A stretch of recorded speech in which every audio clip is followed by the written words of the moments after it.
हरे कृष्ण, राधे राधे। ज्येष्ठ माह के शुक्ल पक्ष की एकादशी को निर्जला एकादशी कहा जाता है। इस दिन भगवान श्री हरि विष्णु की विधि विधान से पूजा की जाती है। निर्जला एकादशी, जैसे कि नाम से ही पता चलता है, इस एकादशी में जल का सेवन भी नहीं किया जाता है।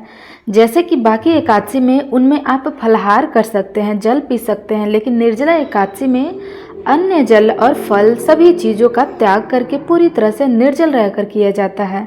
और इसलिए वर्ष भर में जितना भी एकादशी आता है उन सब में एक एकादशी को सबसे श्रेष्ठ मानी जाती है, वो है निर्जला एकादशी, और सबसे कठिन भी मानी जाती है, क्योंकि ज्येष्ठ माह में तपती गर्मी होती है और इस गर्मी में निर्जल रहकर यह व्रत करना एक तपस्या के समान माना जाता है। तो इसका फल भी बहुत अधिक होता है। ऐसा कहा जाता है कि अगर आप पूरे वर्ष में किसी भी एकादशी का व्रत नहीं करते हैं और मात्र निर्जल एकादशी का व्रत करते हैं, तो निर्जल रहकर इस एकादशी का व्रत अगर आप कर लेते हैं तो आपको वर्ष भर की एकादशी का संपूर्ण फल प्राप्त हो जाता है। तो निर्जल एकादशी के नियम कठोर है, इसलिए इसका पालन भी बहुत अधिक होता है। तो अगर आप निर्जल एकादशी का व्रत निर्जल रहकर कर पाते हैं या बिना जल के कर पाते हैं, तब तो अत्यंत ही श्रेष्ठ मान लीजिए। आपका स्वास्थ्य ठीक नहीं है और आप निर्जल नहीं रह पाते हैं, तो भी फलाहार के द्वारा जलहार के द्वारा भी आप अपने व्रत कर सकते हैं। देखिए, अगर आप सभी एकादशियों का व्रत नहीं करते हैं तो भी एकादशी के दिन आप व्रत धारण कर सकते हैं। जरूरी नहीं है कि आप सभी एकादशी का व्रत करें, लेकिन निर्जला एकादशी का व्रत आपको फिर भी करना चाहिए, क्योंकि अगर आप निर्जल नहीं भी रह पाते हैं तो फलाहार के द्वारा भी ले लेते हैं, तो यह भी एकादशी बड़ी एकादशी मानी जाती है। और इस दिन किए गए पूजा पाठ, व्रत इत्यादि का फल बहुत अधिक प्राप्त होता है। दान का फल बहुत अधिक प्राप्त होता है। भगवान श्री हरि विष्णु के नाम जप का फल बहुत अधिक प्राप्त होता है। इस दिन भगवान श्री हरि विष्णु के किसी भी मंत्र का, किसी भी स्त्रोत का अगर आप पाठ करते हैं तो इसका भी फल आपको कई गुना होकर प्राप्त होता है। निर्जला एकादशी के दिन घड़े का दान करना सबसे ज़्यादा सर्वश्रेष्ठ माना जाता है। मतलब जल से भरे हुए घड़े का दान करना श्रेष्ठ माना जाता है।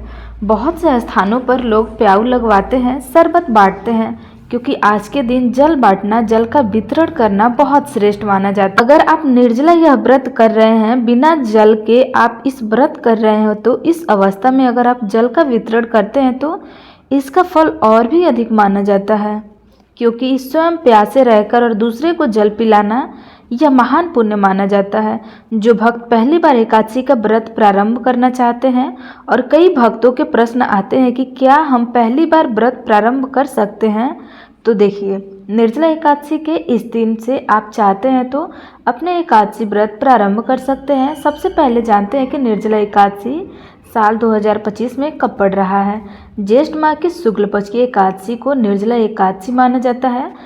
6 जून 2025 को सुबह 2:15 पर और तिथि समाप्त हो रही है 7 जून को सुबह 4:47 पर। तो निर्जला एकादशी का व्रत हमें कब धारण करना है?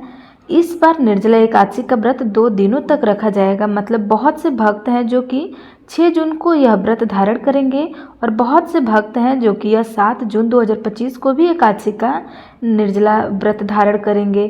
6 जून का व्रत है वो गृहस्थ आश्रम अर्थात स्मार्त करेंगे, और 7 जून 2025 का वैष्णव जन एकादशी का व्रत रखेंगे। तो दोनों एकादशी है। वैसे आप जिस भी समुदाय को मानते हैं, जिस भी संप्रदाय से जुड़े हुए हैं, वहाँ पर जिस भी दिन एकादशी हो रही हो, आप उसके अनुसार कर सकते हैं। या फिर आप जिस भी गुरु को मानते हैं, मतलब जिस भी गुरु से आप जुड़े हुए हैं या दक्षिणा लिए हुए हैं, आप उनके अनुसार यह व्रत कर सकते हैं। बात करते हैं पारण के शुभ मुहूर्त के बारे में।